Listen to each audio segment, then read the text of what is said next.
Welcome once again to Crimevolution.com. This is Stephen Burns, and in our last presentation we applied the mask to match our perspective of the new building that we placed here. And what I'm going to do is add a little bit of shading, but I also want to add a little bit of color correction. Let's do the color correction first. Now I've merged both of the layers, that one representing the side of the building and the other one representing the face of the building. And let's keep this very, very simple, alright? Let's go ahead and apply color balance directly to the face.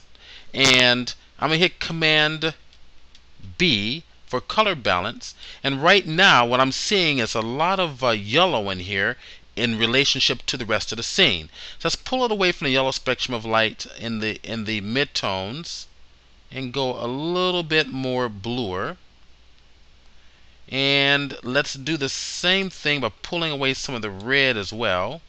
There. Okay. That's starting to match the scene a lot better. Now we have highlights as well. Let's go to select the highlights.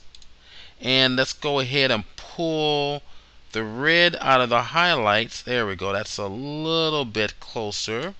And pull out some of the yellow for the highlights. That's a lot better. Let's go to the shadow areas here as well. And let's see what happens if we go closer to blue in the shadows. Okay, now it starts to get a little bit colder. And I want to pull out some of that green I'm seeing just slightly. Just slightly. Alright, that's not so bad. So I think what's happening now, and I'm going to pull back. Let's go back to the midtones. And I may have gone too far in the blue, so let's just add a little bit warmth back to it, just a little bit. And I might just want to add just a little bit of the red. There we go. That's a lot more accurate. It went a little bit too far. Now our next problem is basically contrast. Now just to keep this simple, let's go ahead and add a curves. And if we look at the rest of the scene, the blacks are basically a lot darker looking.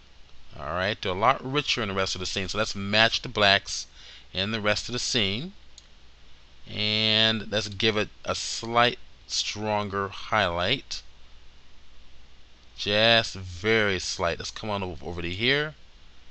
Let's go to the darker areas, and that's not so bad. Okay, that looks pretty good. Now let's add a little bit of a shading here. Let's go ahead and create a brand new layer.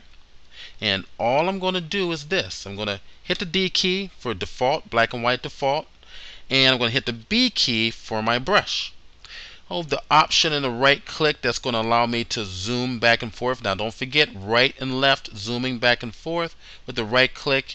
And if you push your mouse up and down, you get a hard edge or a soft edge. We're going to keep it a nice soft edge. Let's go ahead and bring this down just a little bit. And let's start creating a little bit of a shading. Yes, right across there to make it look like the shadow of the building is falling on the architecture to the right. Okay, not bad.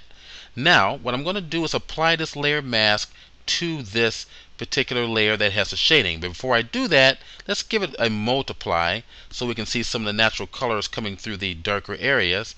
And Option or Alt, while you're holding the Option or Alt, click and drag the mask, place it on top of the, there we go. So as you can see, I went overboard here a little bit, and that's fine. We'll just go ahead and hit the eraser tool, and let's make that a nice soft edge like so, or softer edge I should say, and just erase a lot of this out. So I'm erasing the wrong area. Actually, I'm erasing the mask, So let's go and make sure we are erasing the actual shading. And I'm going to go back and there we go. Give us a nice softer edge. There it is. Alright, let's bring it on back on through. Now another technique we could use if you didn't want to use mask is basically make this a clipping path. And that can facilitate our problems over there to the right. So let's go ahead and Alt and put your mouse in between the two, select it, and that solves the problem right there. It's gonna restrict the black pixels to the shape of the architecture. And once again, we can go in here and let's select the shading or the shadow. Let's blur it just a little bit more, just to soften it up. Okay. And of course, we can bring down this opacity to taste. All right, not bad. Okay, so we've got a shadow in there, looking pretty good, and not bad at all. Now we come back and we're going to enhance the overall contrast using an adjustment layer. Let's go ahead. So be sure to go to my website, which is chromalusion.com. Make sure to take a look at the tutorial videos. They're all free. You will find quite a few there. And also be sure to check out my latest book, which is the Photoshop CS5 Trickery and Effects. Alright, I'm Stephen Burns. Enjoy.